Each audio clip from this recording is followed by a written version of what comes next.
kehebatan ilmu itu menembus batas.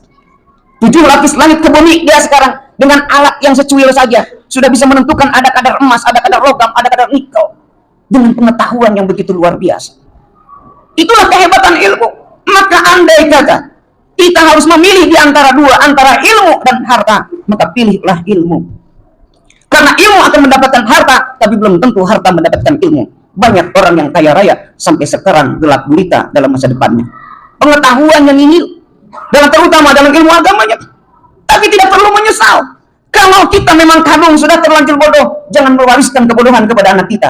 Gunakan dengan harta benda kita, titip anak kita di tempat-tempat belajar yang paling baik. Jangan pernah merasa cukup dengan meninggalkan harta benda, kedudukan dan jabatan, karena semua itu akan panah pada akhirnya.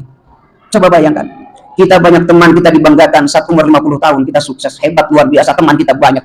50 tahun mulai berkurang teman kita, karena mungkin sudah ada yang purna. Begitu 58, kita sudah was-was. 60 pada meninggalkan, purna. Setahun sekali kita reunian dengan teman-teman kita. 65 tahun, 75 tahun, kita tinggal berdua di rumah sama istri kita, itu pun kalau sehat. Luar biasa. Setelah 75 tahun anak-anak kita punya kesibukan masing-masing. Bayangkan itu saudara-saudara kita. Itu bukan cuma cerita, itu realita, Pak. Itu kenyataan, itu bakal terjadi kepada diri kita. Maka bekali diri kita dengan ilmu dan iman. Kalau dengan ilmu dan iman, insya Allah kita akan aman, Pak.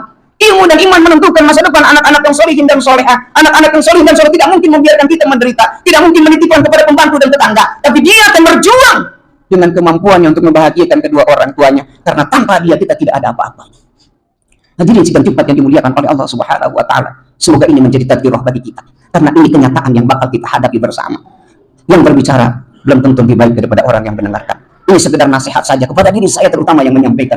Karena belum tentu di akhir kita seperti apa. Kita tidak tahu masa depan kita. Namun kita berupaya memupuk masa depan kita yang lebih baik dari hari ini. Mudah-mudahan kalau apa yang belum tercapai sama kita, tercapai sama anak-anak kita. Dan semoga kita semuanya dapat kebanggaan dari generasi kita, dari anak-anak kita. Anak-anak yang solihin dan soleha. Jangankan sudah tiada, masih ada, sudah luar biasa. Apalagi sudah tiada. Doa-doanya tanpa diminta akan mentransfer kita. Karena memang di dalam Al-Quran itu dijelaskan oleh Allah Subhanahu wa taala, bima ghafara rabbi wa ja'alani minal mukramin. Dengan sebab apa kami diampuni dan dengan sebab apa kami dimuliakan. Asbabnya adalah anak-anak yang solihin dan solehah, yang selalu mendoakan kedua orang tuanya, menziarahinya, mensedekahinya. Insya Allah itulah buah bukti anak-anak solihin dan solehah. Mudah-mudahan kita semuanya diberikan kita kesehatan yang sempurna, panjang umur dalam keadaan taat, mudah beribadah kepada Allah Subhanahu wa taala. Andai harus ada yang wafat, mohonlah kepada Allah Subhanahu wa taala wafatlah dalam keadaan husnul khatimah. Amin, amin, amin ya Allah ya Rabbal alamin. Barakallahu fil Qur'anil azim wa nafa'ani wa iyyakum bihi minal ayati wa dzikril hakim wa taqabbala minni wa minkum tilawatahu innahu huwas samii'ul alim.